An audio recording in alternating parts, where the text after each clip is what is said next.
This, as everyone knows, is an extremely intense period in the negotiations. Updates on NAFTA talks coming throughout the day from Minister of Foreign Affairs Chrystia Freeland, whose focus now is on the U.S. after reporting progress with Mexico on the auto industry, labor and wages. We're now need to have some good, deep conversations with our U.S. partners, and that's what we're doing.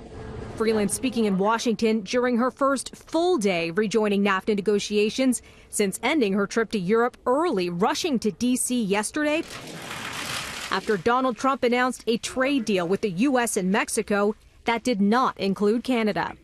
I like to call this deal the United States-Mexico Trade Agreement.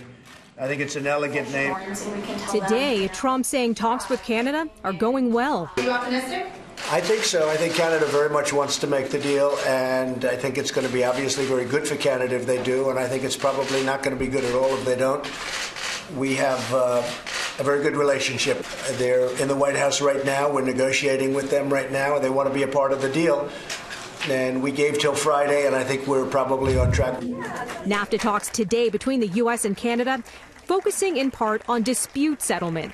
The U.S. pushing to weaken the system. And then there's dairy.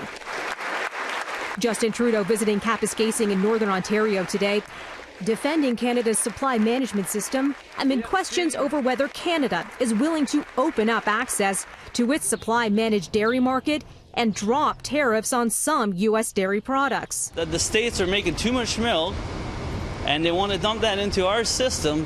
I don't think that's fair to us.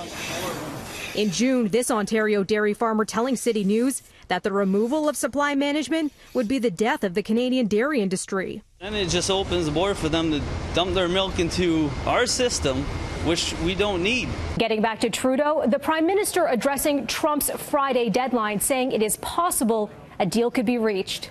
We recognize that there is a possibility of getting there by Friday, but it is only a possibility because it will hinge on whether or not there is ultimately a good deal for Canada, a good deal for Canadians.